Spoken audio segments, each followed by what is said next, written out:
उनमें लगातार कमी आती हुई दिखाई देती है। उनमें लगातार कमी आती हुई दिखाई देती है। Community services will decrease. As will remove the species, the community services will decline. बात यही है कि अगर किसी पर्टिकुलर कम्युनिटी के अंदर स्पीशीज रिचनेस ज्यादा होगी, तो फिर वहां पर कम्युनिटी सर्विसेज भी ज्यादा होंगे। लेकिन अगर स्पीशीज वहां से कम होते जाते हैं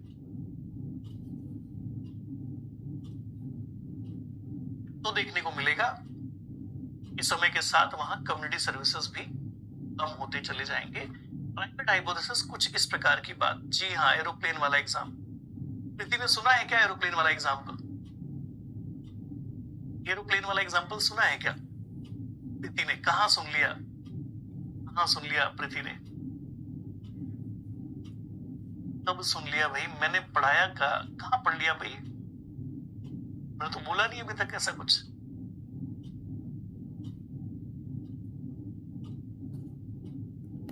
ऐसा कुछ तो मैंने बताया नहीं अभी तक।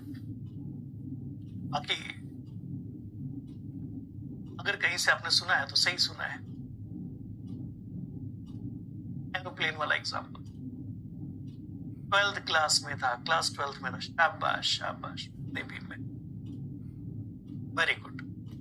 इकोलॉजी में पढ़ाया होगा मैंने। बट यहां पर ध्यान रखो, इतनी जानकारी काफी है।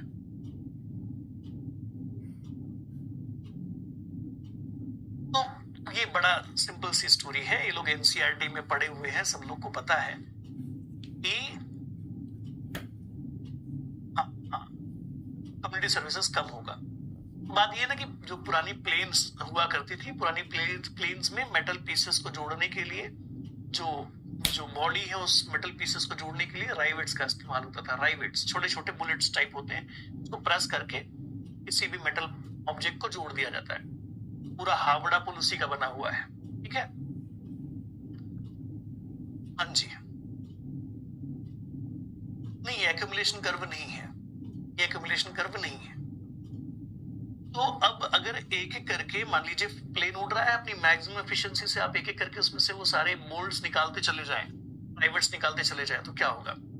धीरे धीरे उसकी एफिशिएंसी कम होती जाएगी, वो नीचे की तरफ गिरना शुरू होगी। यही बात यहाँ पर भी कही रखी है कि किसी कम्युनिटी में ज्यादा स्पीशीज हो तो कम्युनिटी सर्विसेज ज्यादा होंगे, लेकिन अगर धीरे धीरे स्पीशीज का नंबर घटता है तो कम्युनिटी सर्विसेज भी घटते हैं। जैसे कि वो राइवेट वाला प्लेन धीरे धीरे नीचे की तरफ आना शुरू हो जाएगा अगर आप उसको या उसके नट बोल्ट्स को खोलना शुरू कर दोगे। तो वही सेम बात, उसी को रिलेट करते हुए यहाँ पर बात बता रखी है। The next one is redundancy hypothesis, third one.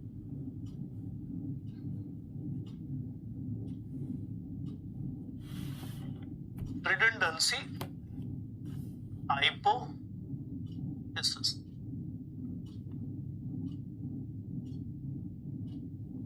राइवेट proper hypothesis, शाबाश। उसी को रिबेट भी कहते हैं बेटा, ठीक है? ओके, सो रिडंडेंसी हाइपोथेसिस क्या है? रिडंडेंसी हाइपोथेसिस भी कुछ वैसी ही बात कर रहा है, ऐसी बात कर रहा है।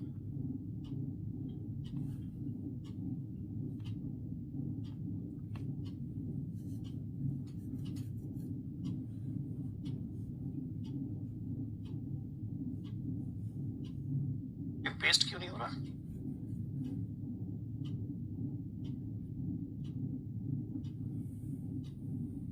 ओके,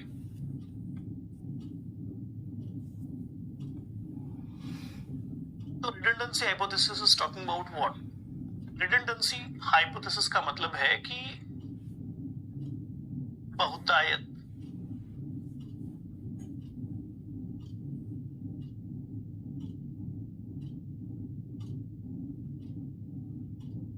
बहुतायत का मतलब क्या? बहुतायत का मतलब है जरूरत से ज्यादा होना, है ना, बहुत ज्यादा होना। अब ये बताया गया कि मान लीजिए किसी कम्युनिटी के अंदर स्पीशीज ज्यादा है तो ज्यादा होंगे, तो ज्यादा कम्युनिटी सर्विसेज भी मिलेंगे। ज्यादा स्पीशीज तो ज्यादा कम्युनिटी सर्विसेज, एक दो स्पीशीज निकाल दो, खास फर्क नहीं पड़ेगा।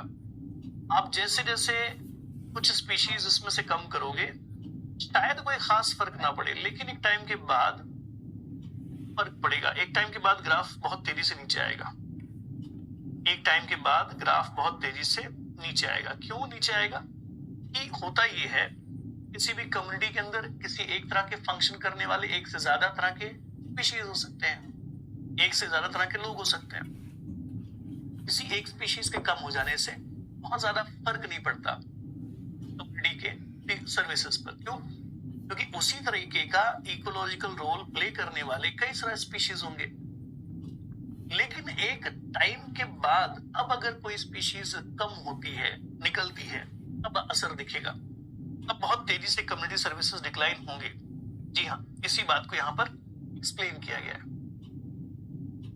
ठीक है, तो इसी को कहते हैं redundancy hypothesis, that is a removal of few species. इसको मैं यहां पर मेंशन भी कर देता हूं, removal of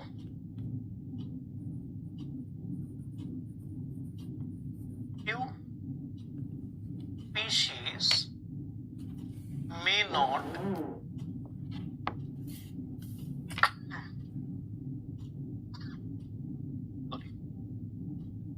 not affect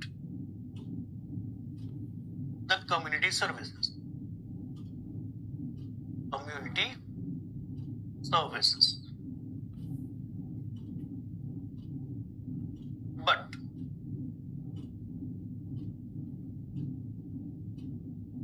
continuous removal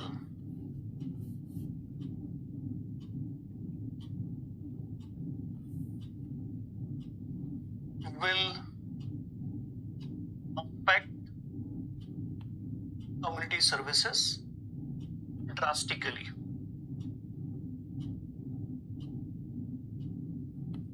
लगातार आप स्पीशीज को कम करेंगे, एक समय के बाद अब शायद ऐसा रह पाना संभव नहीं है। अब अगर आपको लग रहा है कि स्पीशीज रिचनेस या अभी भी सारी स्थिति वैसी बनी रहेगी, तो ऐसा नहीं है। ठीक है, बात बड़ी सिंपल सी। नाउ मूविंग टुवर्ड्स नेक्स्ट, अगली हाइपोथेसिस क्या है? Number 4, and number 4 is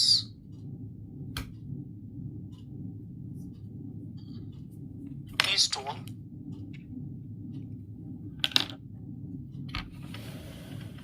hypothesis.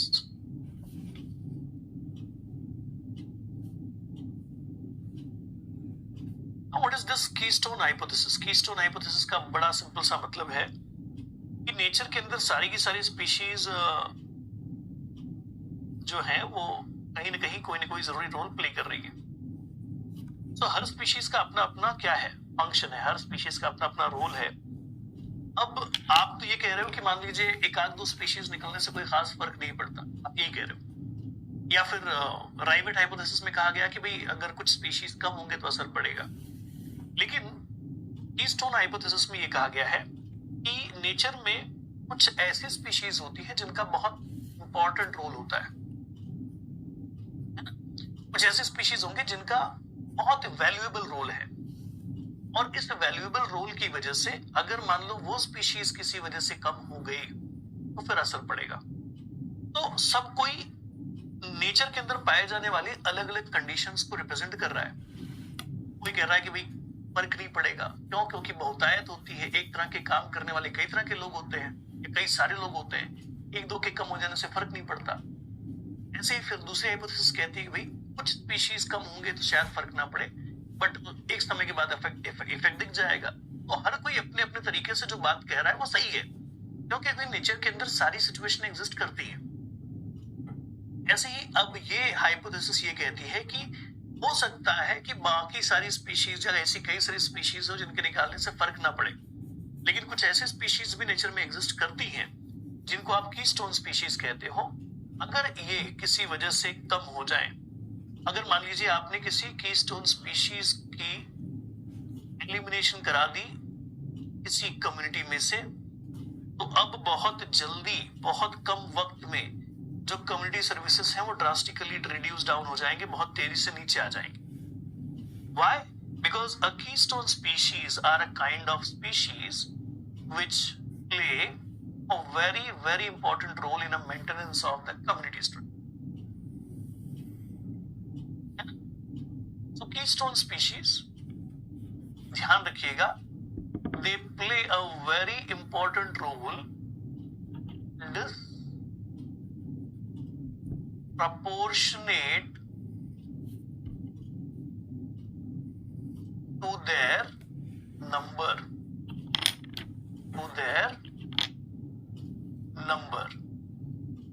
ये ऐसे स्पीशीज होते हैं जिनका ज्यादा होना जरूरी नहीं है, लेकिन होना बहुत जरूरी है, राइट?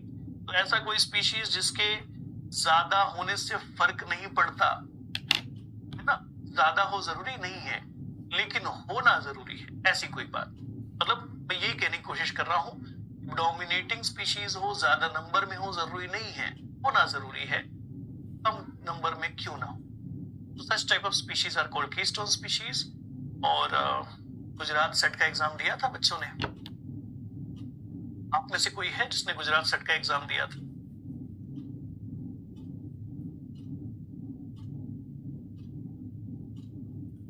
तो हर कोई अपने अपने तरीके से क्या कहने की कोशिश कर रहा है, कम्युनिटी सर्विसेज को लेकर के उससे रिलेटेड कुछ बातें कहने की कोशिश कर रहा है. The next one is idiosyncratic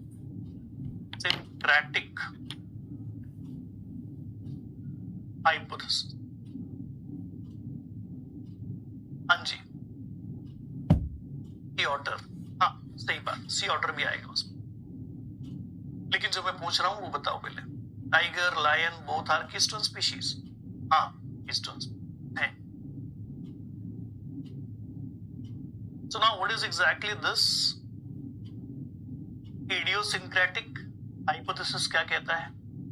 अब ये hypothesis ये कहता है कि भाई आप देखोगे कि कम्युनिटी सर्विसेज कभी भी एक जैसी नहीं रहती.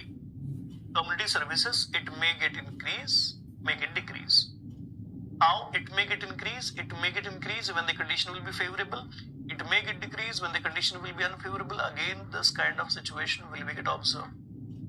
ऐसी स्थिति देखने को मिलेगी. ऐसा नहीं होता कि हमेशा कम्युनिटी सर्विसेज एक जैसे होते हैं.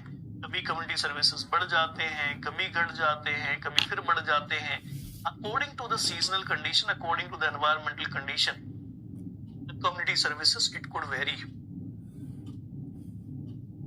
अच्छा नहीं दिया, कोई बात. तो community services may change according to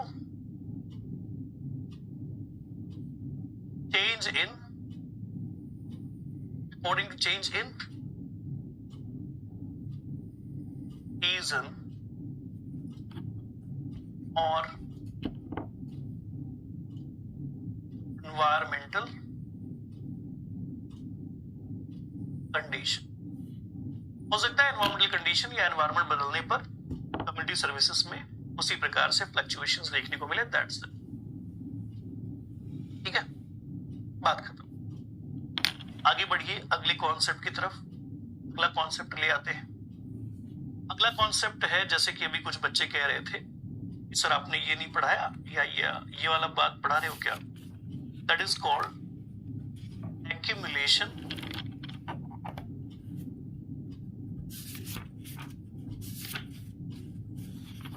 and rarefaction curve.